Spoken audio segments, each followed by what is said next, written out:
Hi, my name is Graham Santilli. I'm an Envoy cadet instructor. I currently attend the University of Oklahoma. I'll be graduating from there in May, and after that I'll just be building my flight hours flight instructing there. And hopefully in about a year and a half I'll be finally sitting right seat in a jet at Envoy, and it's a very surreal feeling, finally being back here at the C.R. Smith Museum, kind of the place where it all began for me. My interest in aviation began from a very early age. I would say that I was about 2 or 3. We would attend these air shows quite regularly, and according to my parents, from that moment on, I was just hooked. I caught the aviation bug. And when we moved to DFW in 2005, it was just an aviation lover's paradise. And a big part of that was this museum. My dad would take me up to this museum frequently when I was a kid, and I just loved every little bit of it, especially this DC-3 that we're standing in front of. It wasn't until 10th grade when I was looking around for potential colleges that I found that there were colleges not too far from the DFW area that had aviation programs that we had nothing, we had no clue that there were these aviation programs that could turn flying into a career. I was kind of like, wow, becoming a pilot in college, that's something that I can do.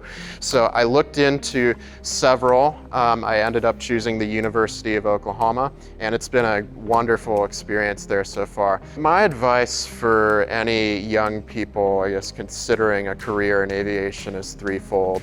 First of all, first thing I'd recommend for these kids is stay out of trouble, first and foremost. I feel like that should go without saying, but in aviation and with being a pilot in general, you will find yourself, unfortunately, disqualified for a lot of jobs if you cannot stay out of trouble, both with the law and with school.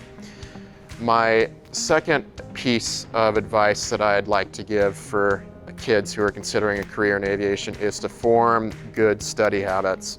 In aviation, it's a very, very fulfilling career path, but it's one that's going to require quite a bit of time and effort on your part.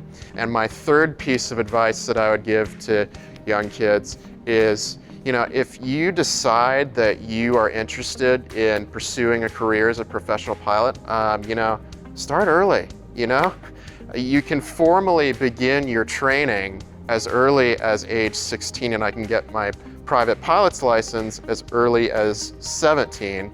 So my advice would be, go out there, take a discovery flight, go explore, go to your local flying club, get an instructor, and start taking lessons. That's something ultimately that I wish that I had done in my position, but unfortunately was unable to do.